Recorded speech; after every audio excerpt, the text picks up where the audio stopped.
जय भारत। मैं सिर्फ अम्बेडकर नगर से महिला विकास मंच की जिलाध्यक्ष। हमारे जितने भी दर्शक हैं सारे दर्शकों को सादर प्रणाम। आप लोग कैसे हैं कमेंट करके बताइएगा। आज वीडियो थोड़ा जल्दी जा रहा है और बारिश का मौसम है, इसके वजह से थोड़ा सा सोचे कि जल्दी बना लें और नहीं तो वीडियो बन भी नहीं पाएगा। और आप लोग कैसे हैं कमेंट करके बताइएगा। आज एक वीडियो पे पहले हम कुछ घटना घटी है। घटना क्या घटी, बस नॉर्मली सी बात हुई थी एक लोगों से। और एक महिला जो है क्या नाम है, हथियार लेकर के रोड पे चल रही थी, तलवार लेकर के चल रही थी। तो उसको जो है एसएचओ सर ने उनको रोकने का प्रयास किया और उस तलवार को उन्होंने अपने कब्जे में ले लिया, हैंड ओवर कर लिया और बोला उन्होंने कि मतलब ये हथियार आप लेकर के नहीं चल सकती हैं, ये संविधान के खिलाफ है, संविधान के खिलाफ नहीं है। क्योंकि लोग अपने सुरक्षा के लिए, अपनी जान बचाने के लिए अगर हथियार लेकर के चल रहे हैं तो कोई दिक्कत नहीं है, लेकिन उन्होंने एक अनलीगल तरीके से काम किया था। वो जो बहन थी उन्होंने थोड़ा सा प्रयास नहीं ये किया कि आप अपने एसएचओ सर से या अपने एसएसपी से जो है परमिशन ले लीजिए, एक आवेदन बना करके आप उसी पे फॉरवर्ड करवा ली होती कि हम इसे अगर रोड पे ले करके चल रहे हैं तो इसका जो है दुरुपयोग नहीं करेंगे किसी के साथ में। अगर आपके साथ कोई करता है तो आप उसके साथ में हानि पहुंचा सकती हैं, लेकिन इस तरीके से लहराते हुए कोई हथियार नहीं कोई ले जा सकता है। लोगों के अंदर दहशत पैदा हो जाएगा। हालांकि हमने आज 1 साल पहले ही अपने वीडियो के माध्यम से हमने बोला था लोगों के लिए कि आप जो हथियार लेकर के चलेंगे तो आपके लिए जो है थोड़ा सा बचत रहेगा, कि मतलब आपको कोई हानि नहीं पहुंचाएगा, कोई भी पियक्कड़ धियक्कड़ या कोई भी व्यक्ति रहेगा। तो उसके लिए ये चीज़ें होती हैं, थोड़ा सा सोच समझ करके अगर लोगों को काम करना चाहिए।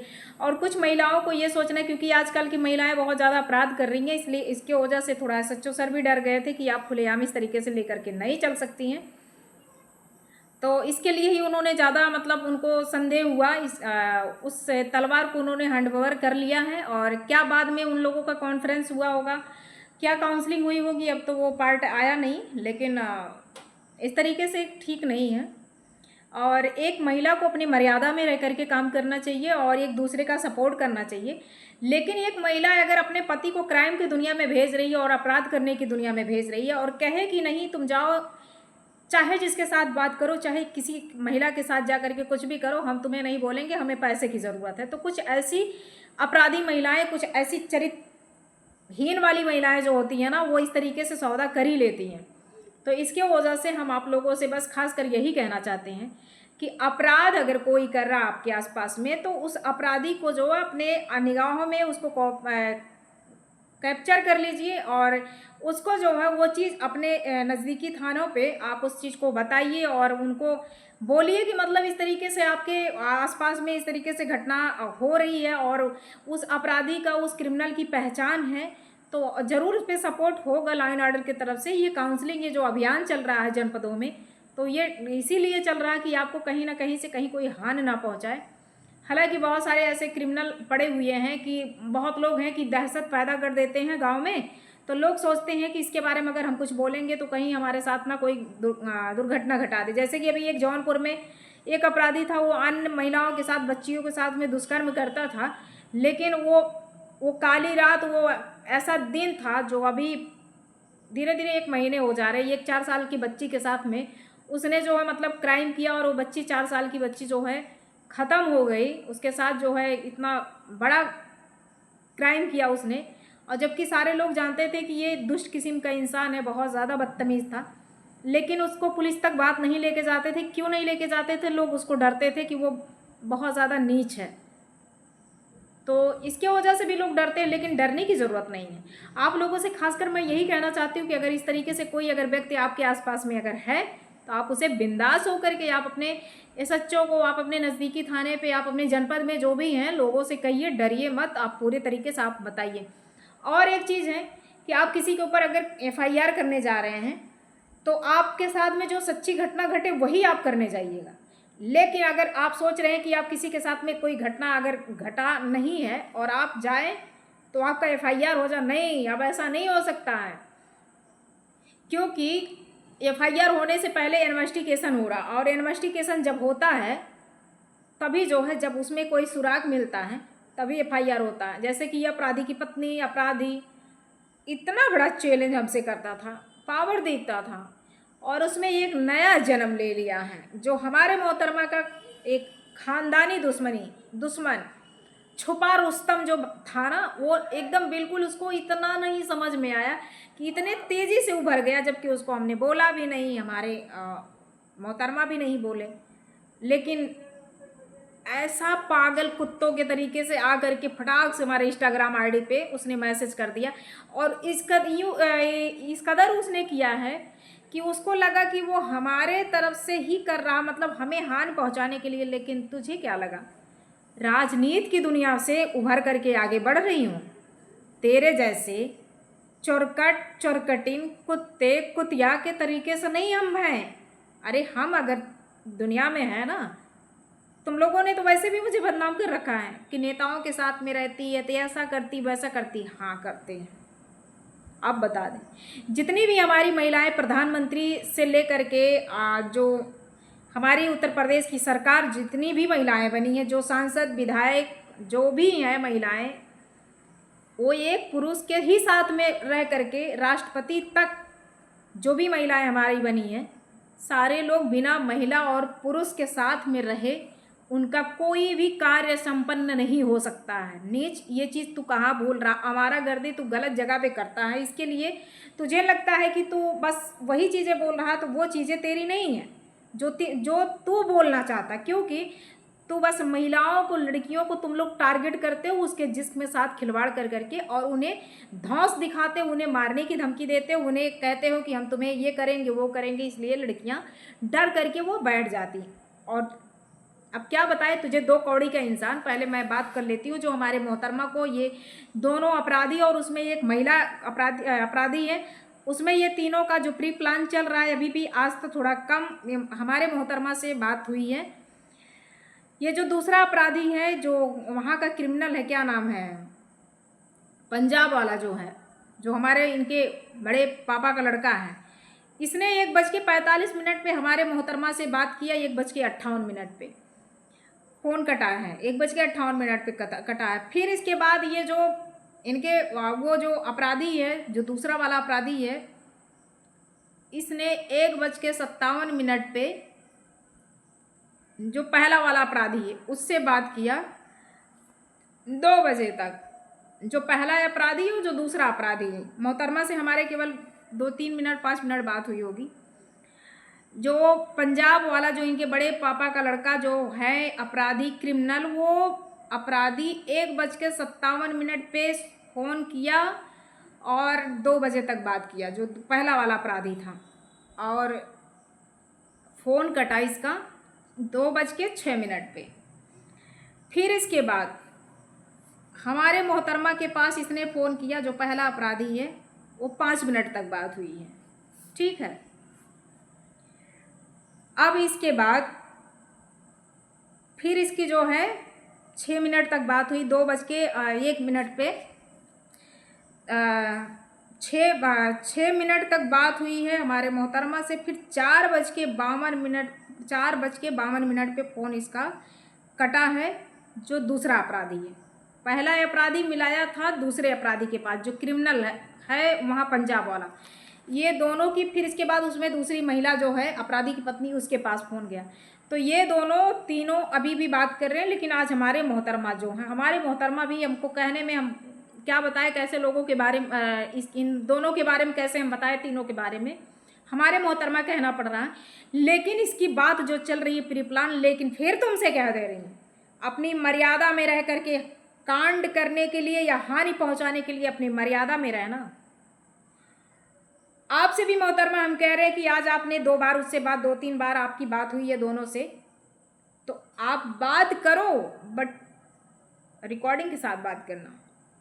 पहले अपराधी से, दूसरे अपराधी से, अपराधी की पत्नी से बहुत सावधानी से बात करिएगा। अगर कर रहे हैं तो आप रिकॉर्डिंग के साथ बात करिएगा। लेकिन अगर कहीं बुला रहा है तो जाना नहीं आप, और अगर जाना भी तो घर वालों को बता के जाना। हालांकि मैं तो हूँ ही, हमें आपसे कोई संवेदना नहीं है, कल भी हमने बता दिया था, आपसे कोई संवेदना नहीं है, कोई हमें आपसे कुछ चाहिए नहीं। बस कोर्ट का, बस जिस दिन जजमेंट आ जाएगा चाहे हमारे पक्ष में आए चाहे आपके पक्ष में आए, जब जिस दिन वो कोर्ट का जजमेंट आकर के जिस दिन वो क्लोज होगा उस दिन हमारा आपका कोई रिश्ता नहीं रहेगा। अभी भी कोई रिश्ता नहीं है, लेकिन अभी जो एक पत्नी का कर्तव्य होता है वो अपने पति के लिए करती है, तो वो मैं करूँगी आपके लिए, ठीक है। कहीं से भी अगर आपके साथ कोई हानि होता है, कहीं से भी कोई दिक्कत होती है, तो मैं उसके लिए खड़ी हूँ। दुनिया का ताकत कहीं से नहीं हमें हिला सकता है कि हमें कोई बैठा देगा। एक एक जगह से, हर जगह से मैं इन्वेस्टिगेशन कराऊंगी। लेकिन जो पंजाब वाला क्रिमिनल है, जो मेन अपराधी है और उसमें एक महिला अपराधी है, तो तुम लोगों ने जिस दिन अब की बार ये चली जाती थाने पे, उस दिन तो बहुत अच्छा मज़ा आ जाता, क्योंकि अब की बार प्री प्लान हमने बनाया है। 4 बार इसका प्लान फेल हो गया है, इसलिए विनाश काल विपरीत बुद्धि बचती जा रही थी ना अब तक कानून के हाथ से, लेकिन अब कानून के हाथ में दबोची गई हो बाकायदे। तो हमारे मोहतरमा के लिए तुम्हें टेंशन लेने की ज़रूरत नहीं है, तुम्हें परेशान होने की ज़रूरत नहीं है, क्योंकि अभी मैं ज़िंदा हूँ और तेरे जैसे अपराधी की पत्नी अपराधी तू आवारागर्दी करता और आवारागर्दी में तेरी अपराधी पत्नी तेरा साथ देती है। वो कौन सी महिला है रे कि अपने पति को, अपनी पति की हवस मिटाने के लिए एक नाजुक बच्ची को, एक नाबालिग बच्ची को अपराधी के मुंह में ढकलवाती है और कहती है कि जा तू ऐश कर ले। और जब ऐश करने के बाद जब उसका पूरे तरीके से वो एंजॉय कर लेता है बच्चियों के साथ में, तब ये अपराधी अपने अपराधी पत्नी को कहता है कि अब तुम जाओ आगे, मारपीट करो और ये करो। तो एक अपराधी, याद कर ले, विकास दुबे एक था वहाँ का, कानपुर का, 2020 में ही उसका अंत हुआ था। और कहाँ अंत हुआ था उसका? एक मंदिर में हुआ था, वो भी महाकाल के मंदिर में हुआ था। उसने जान लिया कि अब मेरे दुखों का अंत होने वाला है, उसके क्राइम का अंत होने वाला है, तो इस कदर भागते भागते गया वहाँ पे भगवान के मंदिर में कि उस मंदिर में ही उसका इनकाउंटर किया गया, वहाँ से पकड़ा गया। और मंदिर में जो है इतने लोग वहाँ हवन कराएं, तब जा कर के वो मंदिर शुद्ध हुआ। वैसे अपराधी तुम तीनों हो, पंजाब वाला अपराधी और ये पहला अपराधी और अपराधी की पत्नी, ये तीनों लोग, तुम लोग अगर जिस दिन तुम लोग का पाप का घड़ा फूटेगा ना, उस दिन तो मैं क्या बताऊं, भगवान को मैं प्रसाद चढ़ाऊंगी कि ये तीनों का अंत करने में, इन दो तीनों का जो क्राइम था, जो बच्चियों का शोषण करवाती थी, ये कम से कम वो बच्चियों को इंसाफ तो मिल गया मेरे थ्रू। और इसकी सौतन मुझे कहती है, दीदी मुझे आपके ऊपर गर्व है कि आप आई हैं और हम लोगों का बदला लेंगी। आप मुझसे बार बार कहती है, कंटिन्यू मेरी उससे बात होती है। मैंने कहा परेशान मत रहो, मैं अगर आई हूँ तो तुम्हें मैं इंसाफ दिला करके जाऊँगी, ठीक है।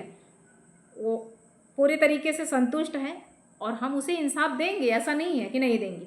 जो तुम्हारा पति उस बच्ची के साथ में किया है, उसको तो भरपाई तो करना पड़ेगा कानूनी प्रक्रिया से। अभी अपनी सच्चाई नहीं बताता है किसने क्या किया था, लेकिन हम उसकी सच्चाई बताने में तो पूरे तरीके से हम सक्षम है ना। लेकिन हमारे मोहतरमा को, हमारे घर वालों को कहीं से भी कोई भी दिक्कत अगर होती है तो तैयार बैठे रहना, बात बनाने से बन नहीं पाएगा। और वो जो चमचों को लेकर के चल रहा है ना, उनकी भी तस्वीर हमारे पास आई है, जो उसका नंबर हमें प्रोवाइड कराया किसी ने ना, वो चुक्कड़ों की, उन दलालों की मेरे पास तस्वीर भी आ गई है, ठीक। इसीलिए मैं कहती हूँ ना कि मैं बहुत ज़्यादा बड़बड़ाती नहीं हूँ, जो सत्य होता है उसी चीज़ को वो बोलती हूँ और उसको करके देखती हूँ। और जो मैंने किया है अभी तुम लोगों के ऊपर फिर से FIR, वो बस 2-3 दिन और वेट कर लो, आना पड़ेगा तुमको और जवाब देना पड़ेगा तुम्हें। और फिर हम क्या दे रहे हैं मोहतरमा आपको, अगर आप बात कर रहे हैं, अगर आप अपना जान जोखिम डालना चाह रहे हैं तो आप इससे बात करिए, हम आपको मना नहीं करेंगे, लेकिन सोच समझ करके हर एक चीज़ पे आपको अपडेट देती जा रही हूँ। मैं आपकी दुश्मन नहीं हूँ। मैंने FIR किया है आपको, अंदर भी मैंने नहीं कराया था, अंदर तो कोई और कराया आपको, मैं तो आपको बुला रही थी कि पास चले आओ, रूम पे चले आओ, लेकिन आप ज़बरदस्ती आप वहाँ पे चले गए। आपको बुलाने वाले, ले जाने वाले लेके चले गए, आपके पिताजी, आपके 2 चहेते लोग लेके चले गए। अगर आप मेरे पास आए होते तो अगर मैं आपको तब जेल भेजाती तब मेरी गलती थी, लेकिन हर जगह से मैंने आपको बचाने का प्रयास किया, लेकिन आप गलती पे गलती, गलती पे गलती करते गए हैं। तो इसलिए मैं अपराधी की जैसे पत्नी है ना, मैं उस तरीके से नहीं हूँ। आपके लिए मैं अगर जी सकती हूँ ना, तो आपके लिए मर भी सकती हूँ। तो इसलिए ना मुझे मरना है और ना आपको कहीं से कुछ हानि होने दूंगी, क्योंकि अभी आप, मेरी जिम्मेदारी आप हैं। आपको अगर कुछ होता है वो उस चीज़ का सामना मैं खुद करूँगी और मैं कहीं से कमज़ोर नहीं पड़ूंगी। हर कोई जानता है, वो 2 कौड़ी के लोग, उसे क्या पता है, जो क्राइम करने वाले, जो अपराध की दुनिया में रहने वाले, उसे क्या पता है।